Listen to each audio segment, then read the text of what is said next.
Hey everyone, it's Wyndham Tarot. I wanted to do a little series on my YouTube channel, kind of going through all of the different decks that I have. I wanted to do a whole tarot deck collection video, but I decided before I do that, I have a couple of decks that are coming in and I wanted to show them off later. So before I do that one, I wanted to make a deck that goes over all of my Lucy Cavendish Oracle decks. Lucy Cavendish is one of my favorite deck authors, honestly, and she probably has the most. Um, I have more Oracle decks from her than from like anybody else combined. Well, that's not true, but I am a repeat customer and I love her stuff. And I just wanted to go over them. I thought this would be a very fun and informative little video going over my Oracle card collection, starting with Lucy Cavendish's deck because I have four of them.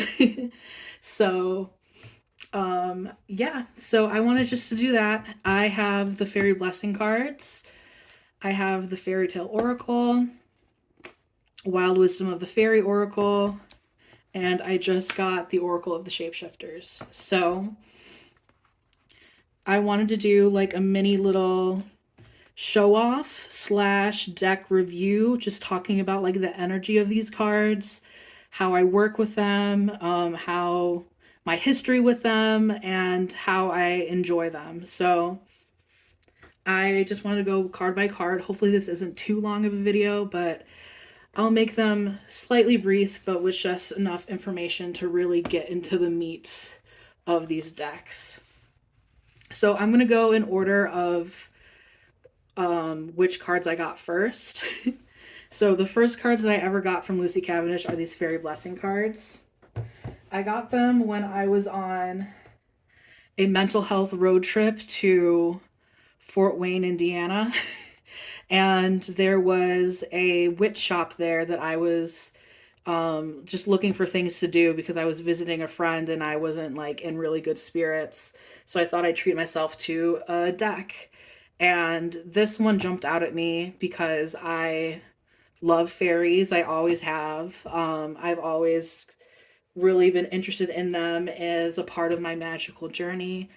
And this probably was my first fairy deck. I believe it was my first fairy deck. And it was my first Lucy Cavendish deck. And these cards are not in order, but I will show them to you. So first off, I was very much taken aback at how like just good this little white book that's not just a little white book. She really goes into depth about the fairy realm, fairy blessings, fairy lore, fairy words and worlds. So we have different words from like the Celtic religion as well as fairy, different kind of like fairy terms that you should know. The different courts, how to help fairies in return. Really just so much good information. Like I did not expect, I just thought I was going to get like this cute little fairy blessing, like little thing, like the back of the deck. Hold on. I'm having issues. Are you ready to reclaim your blessings of magic, wonder, and nature? So, looking at the back of this deck, I was like, okay, this is cute. I've always been into Amy Brown art. Ever since I was a little kid and my aunt had she worked at a witch store, and the fairy art by Amy Brown always just took me aback and I was always staring at them. So I thought that it would be perfect to do a Amy Brown fairy deck, and was just taken aback at how great this guidebook is. Like Lucy really does go in depth and in a way that's very, very accessible to beginners. There's my cat. Excuse me. Sorry, Pepper. Very accessible to beginners. She has a lot of spreads in these decks. The 7-pointed star reading. Just a lot of spreads. How to keep, you know, how to maintain the energy of your cards.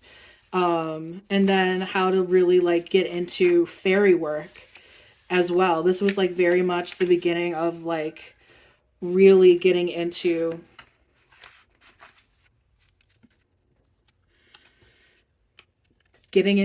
fairy magic, really. The cards are just beautiful. The cards are really beautiful. And they have a really nice matte finish. Not all of my Lucy decks have a matte finish like this.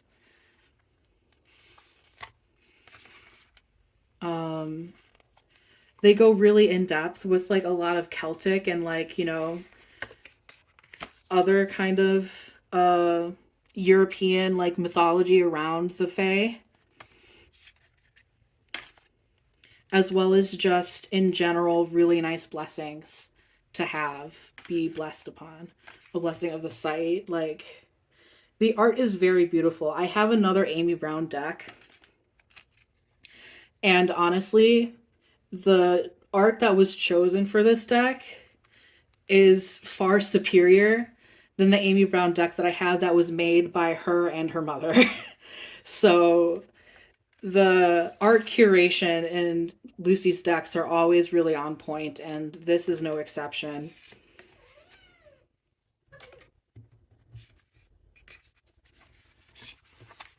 My cat.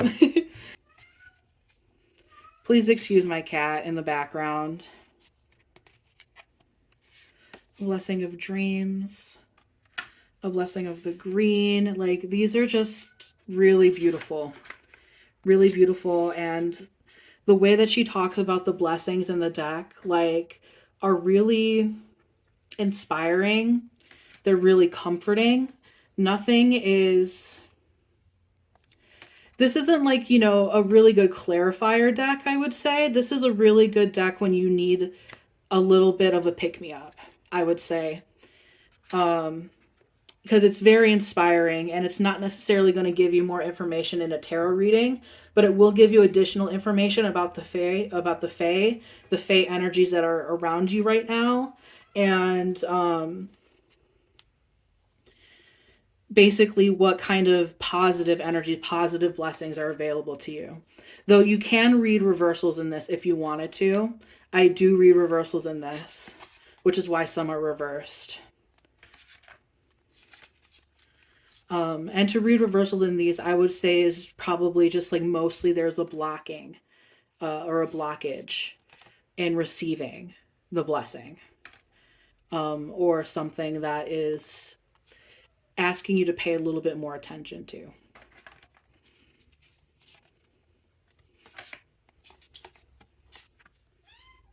Blessing of Beltane Dew. I really like that card as well.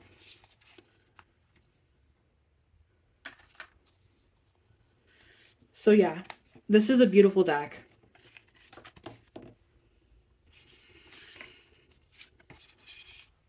The cards are very beautiful. The cardstock is probably the best Lucy Cavendish cardstock that I have. Oh, Wild Wisdom of the Faery Oracle also has similar cardstock.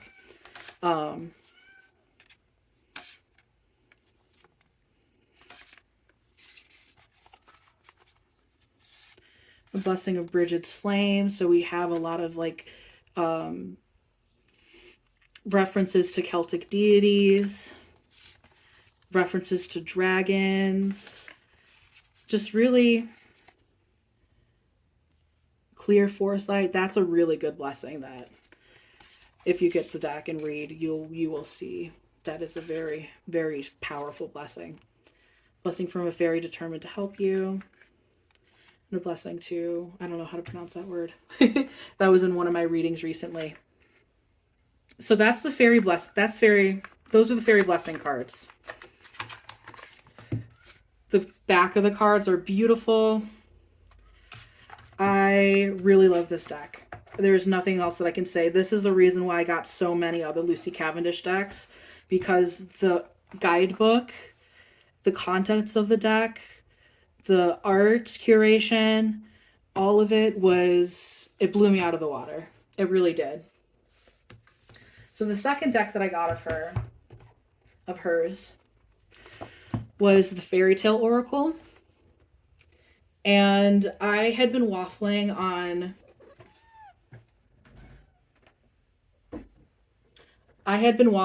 like what other Lucy Cavendish deck to get. And after seeing her art with Jasmine Beckett Griffith, like what she did with a lot of, the Les Vampires, the Alice the Wonderland deck, Oracle of the Shapeshifters, Oracles of Light and Shadow. All of those decks I really wanted, but I couldn't decide which one that I wanted. It came down to either this or the Wild Wisdom of the Fairy Oracle. And I ended up getting this one. And I am really happy that I did. This guidebook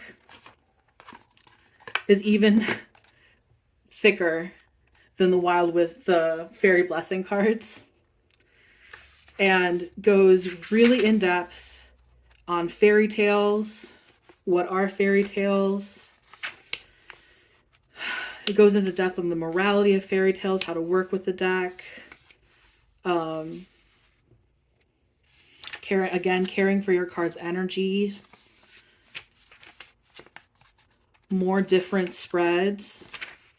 The Fairy Cross spread. And then asking about individuals, which this deck actually is really powerful when it comes to relationship readings, whether that be romantic relationships or platonic relationships. Very much an interpersonal deck. So in this, she talks about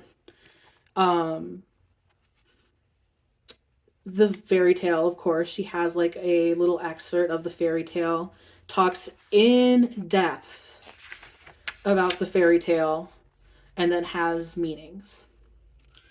And really the meat of the reading that you're going to get is on your own interpretation on what the fairy tale means to you after reading about all of the contents of the fairy tale that is given to you.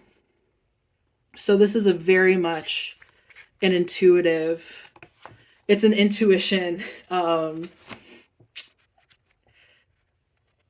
trainer, basically. It's an intuition trainer. The card backs are, at first I didn't like them, but I'm coming around to them. They're very cute. I'm going to edge these in purple.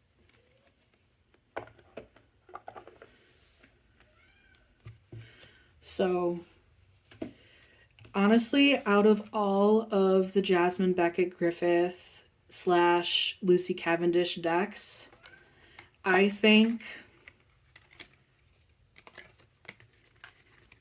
it's upside down. I think this has the best curation of artwork, personally.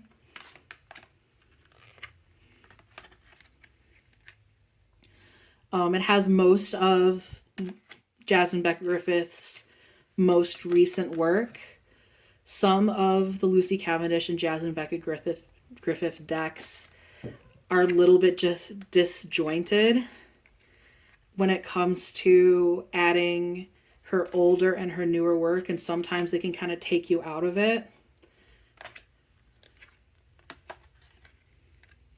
I have on my old YouTube account, Wood Nymph Hours, I did an unboxing and a total review of this. So I'll make this one a little bit shorter. This is a very interesting deck. It's a very resonating, very powerful deck because of the depth of the fairy tales, honestly. And the simplicity of how this deck works, in that it tells you the fairy tale and it simply gives you one word that is a bit of a clarifier on what the fairy tale might mean to you. And I think that's so powerful because it really just leads you to a very specific message. No.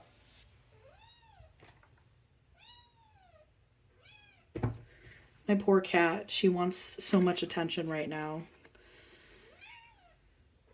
I know. Dawn the Golden Hair Duty. I've never drawn this card before. That's actually a very beautiful card. Like I said before, this is a very good relationship reading deck. I actually got that from, I believe, what is her name? Hold on. I'm going to look real quick. It's Owl Moon 513 did a review on this deck talking about its use as a relationship deck, and that really is what sold me. Because it really does work when it comes to interpersonal relationships, and also talking about kind of the karma and the kind of darker aspects of these fairy tales, how they play out in real life. I love this particular card. It has a very beautiful meaning as well.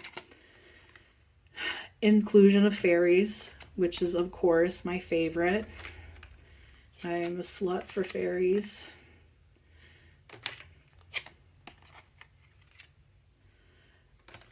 And really, this is the most beautiful deck that I own. Just truly the most beautiful deck that I own. And I don't really have much else to say about it because it is one of my favorites. And I did do a review of it before.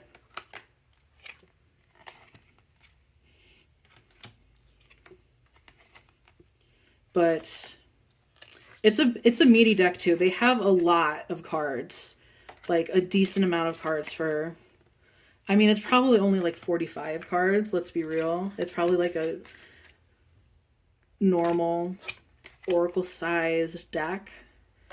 But the contents of the book, it just really, really makes up for it.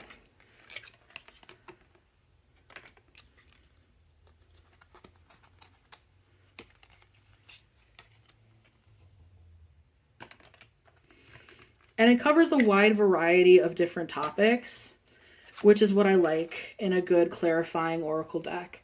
This deck is good at clarifying tarot spreads, but it's even better on its own.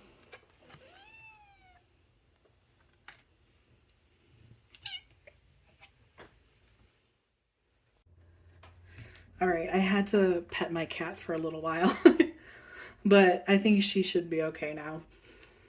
So, going on to my next deck is the Wild Wisdom of the Faery Oracle. This one I got off of my, well, someone got me this deck off of my wish list. I wasn't originally going to get it. I was going to stop at 2 Lucy Cavendish decks. But this was on my wish list. A client saw it, wanted to treat me, and I could not say no. Just as thick as the Faerytale Oracle, the Wild Wisdom of the Faery Oracle also really, really goes in depth on fairy lore as well. Just as in depth, if not a little bit more in depth, than the Fairy Blessing cards. So, really amazing. Like, I've read a lot of fairy books, and this is a good beginner's primer. They even go over fairy and human lovers, which I love. Oh my god. That's so good. And we have, of course, a 7-card Fairy Star spread that was also seen in the Fairy Blessing cards, Fairy Cross. And then for the card interpretations, we have an in-depth description of the card. And then we have divinatory meanings, and then we also have reversal meanings, which I think is awesome because this is a very good deck to have really good in-depth readings with, like that include reversals and upright positions. Now this deck is also very good at clarifying tarot spreads, but a lot of the things that this deck does is it goes really in depth on a couple of cards are very much applicable to studying the Fae kind of only. And that's okay, because some of them can be applied to tarot readings. But what these cards really excel at is really working on your relationship with the Fae and earthbound spirits and elementals kind of around you, and tuning into their energy and what you need to do in order to further your relationship with them. The only other cards that I've seen that are more tapped in to kind of like the Fae are Brian Froud's The Faery's Oracle. And that one's intense. This one is way lighter. This is a very light deck. We do get some darker cards, but most of the time it is a very uplifting, positive deck. And there are, see, like Green Man's Door, Portals to Faery, Wheel of the Year, Galactic and Gaian entry points. So, like, say if you were trying to get some clarifications for just a like normal everyday tarot spread and you got that might be a complete tangent to what your reading was actually about. But it's a very good and interesting tangent because then you learn more about the Fae and about Green Man.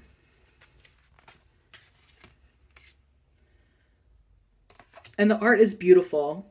It's not my favorite style of art, but it's very evocative for a Green Man's Bride, see? Very evocative for an Oracle card deck.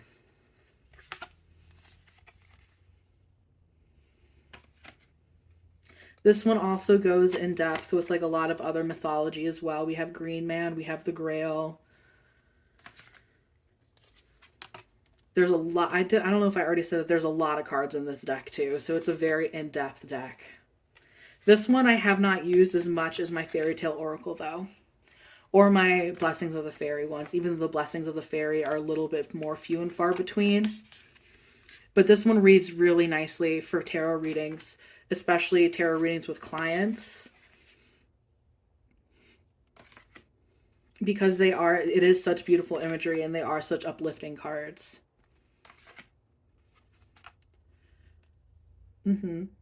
So they do have some like not as bright and cheery cards, but most of them are very bright and cheery. I'll give them that.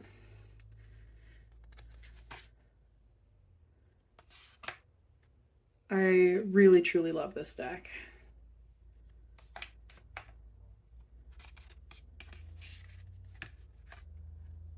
This one I don't have as much to say. I don't work with this one as much. Most of the time I am working with it when it comes to fairy magic. I work with it more in the spring too. And right now it is dead of winter.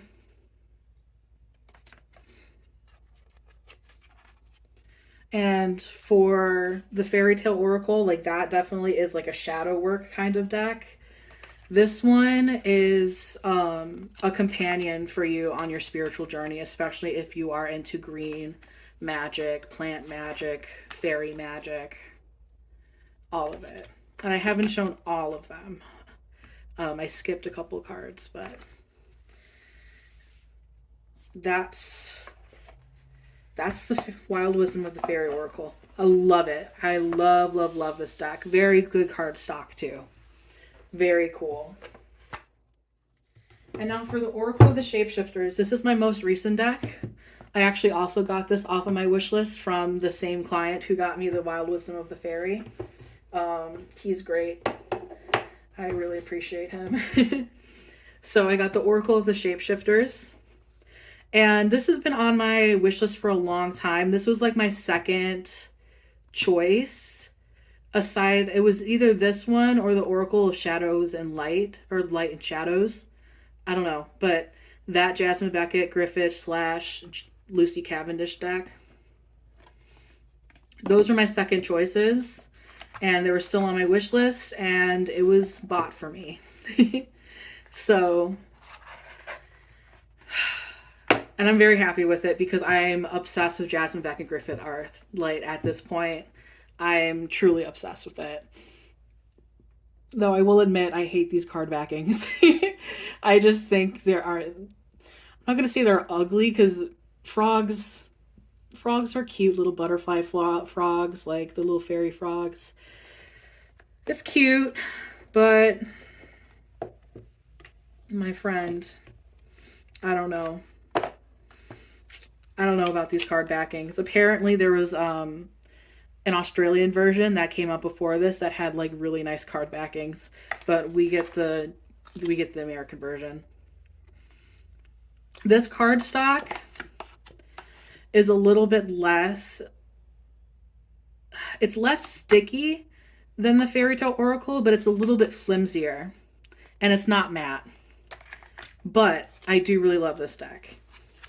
This deck is similar in the guidebook, in that it's a pretty thick guidebook, and she goes into a lot about shapeshifters, about animal symbols. She goes about times of change and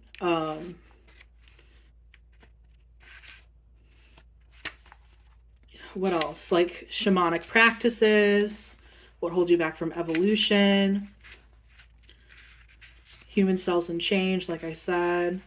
So, very interesting one. This isn't my favorite deck of the bunch, but I do resonate with like kind of the shapeshifter like concept. And this still gave me a lot of really interesting information. But again, I'm like a diehard like fairy fan. I'm like really into myths and stuff. And the shapeshifters just didn't resonate as much. But it was really nice because it's basically an animal deck. But it's that added element of shape-shifting with the animals. So it's not like your normal animal totem deck, but it has just like a little bit extra. And I will say, this deck, out of all of my Lucy Cavendish decks, is the best for clarifying tarot spreads. And that is because we have the little title of the Oracle card, and then we have an in-depth description. New skills, advanced training, rapid improvements. And this deck kind of goes all over the place in a good way, where it covers all of its bases on topics and stuff. So that it's really an in-depth Oracle deck. And we get a little bit more than just the European mythology as well in this deck. Lucy does kind of like veer a little bit more European, but we have a couple things thrown in here and there that are not just the European myths. Exactly. And the art is great. The art curation is really good for this. Like, everything has an animal. Everything has a cute little strangeling, as Jasmine Beckett Griffith calls her little beings that she creates. I love this card. I just love wolves. It just so embodies the energy with like her little paw print tattoo. It's really cute. This is a really cute deck. This one is not as dark as the Faerytale Oracle. The Faerytale Oracle is very much a shadow work deck. This one is just a great ass clarifier.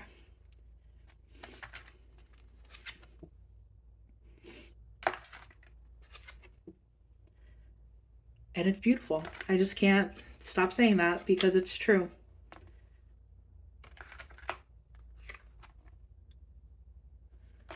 I don't think I'll get more Jasmine Beckett Griffith decks. I think I'm good. Because I think these are kind of the best that I could get, that I can hope to get out of decks. Lay Vampire, like, is tempting because of the shadow work qualities of it, as well as the Oracles of Light and Dark, but I think the Faerytale Oracle really just covers it really well. And the Oracle of the Shapeshifters is just so good for supplementing tarot card readings, especially pick a card tarot readings, because they're just so striking. But I will be getting a Jasmine Beckett Griffiths tarot deck. That's a different story. And I'll show it off once I get it. This is one of my favorite drawings of Jasmine Beckett Griffiths. This unicorn one, it's so gorgeous.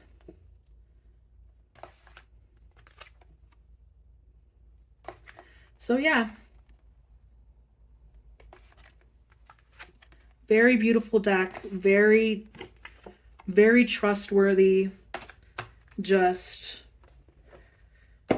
good ass supplementary deck to tarot readings. Really good. So those are all my decks. I love them. These are my favorite Oracle decks that I have. They're really good. I cannot, gush enough about Lucy Cavendish and how well she puts together an Oracle deck and how good the writing and the guidebooks are and how in-depth they are. So if you get any of these, let me know, or if you have any of these, let me know, how you think of them. If you think I should get more or another Lucy Cavendish deck, let me know, because I could be persuaded, but I'm trying to... I think these four are these are like my bread and butter for my readings. I think these are really good for what they do, all of them. They have a very specific role in my readings. So yeah, that's all I gotta say. Those are my reviews for all these Lucy Cavendish's decks. We're just gonna ignore the way that I said that, but I'm gonna move on, and I hope you enjoyed. Be sure to like, comment, and subscribe, and check out my other readings on my YouTube channel for pick a cards and other various deck reviews and stuff. All right, bye.